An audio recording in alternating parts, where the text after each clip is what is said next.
안녕하세요. S안과의 안현석 원장입니다. 지금부터 백내장 수술 동의서에 대해 설명드리겠습니다. 백내장 수술이란 국소 마취 후 약 3mm 미만의 절개창을 만들고 그 절개창을 통해서 혼탁한 수정체를 제거한 후에 그 역할을 할 수 있는 인공 수정체를 새롭게 삽입하는 수술입니다.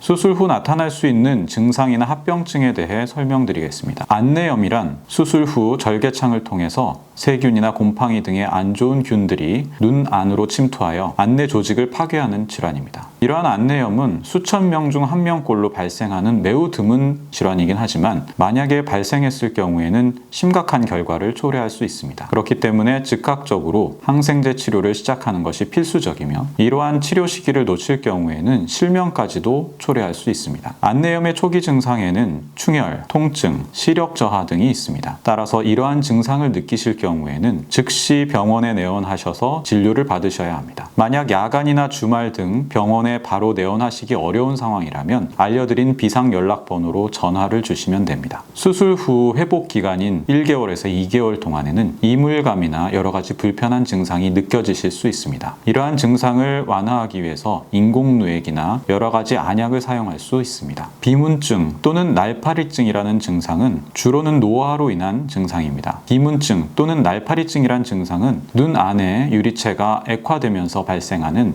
일종의 노화 현상으로서 꼭 백내장 수술을 받지 않으신 경우에도 자주 나타나는 증상입니다. 그러나 수술 후 이러한 비문증이 증가하는 느낌을 받으실 수도 있습니다.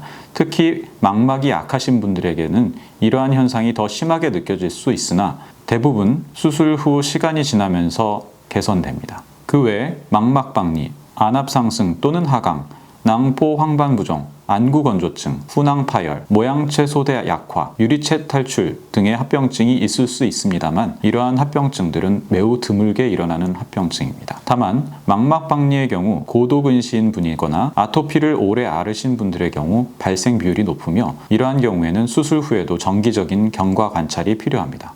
후낭혼탁은 백내장 수술 후 시간이 오래 경과했을 경우 인공수정체를 삽입한 수정체낭 뒤쪽에 혼탁이 발생하는 합병증입니다. 이러한 경우 일시적으로 시력이 떨어질 수 있지만 외래에서 레이저 치료를 통해서 비교적 간단하게 치료가 가능합니다. 레이저 치료를 통해 후낭 혼탁을 제거하면 다시 원래 시력으로 회복되며 치료 후에 다시 재발하지는 않습니다.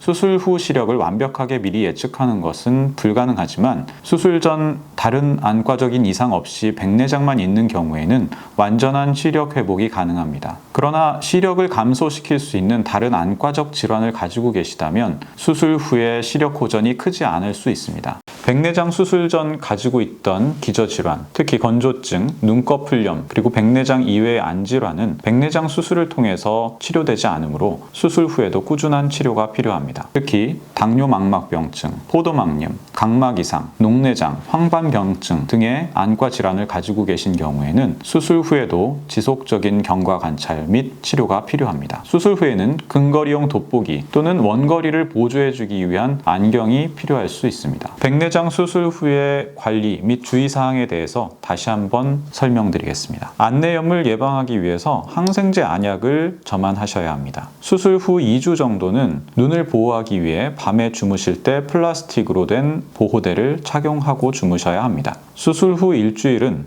눈에 물이 들어가지 않도록 주의해야 합니다. 수술 후에는 주치의가 지시하는 스케줄에 따라 병원에 내원해 주시기 바랍니다. 수술 후 보호 안경을 착용하시면 여러 가지 불편한 증상을 감소시키고 회복하는 데 도움을 받으실 수 있습니다. 안경 처방은 수술 후 한 달 이후에 처방 받으시는 것이 좋습니다. 고위험군 백내장 수술 환자의 경우 2차 수술이 필요할 수 있습니다.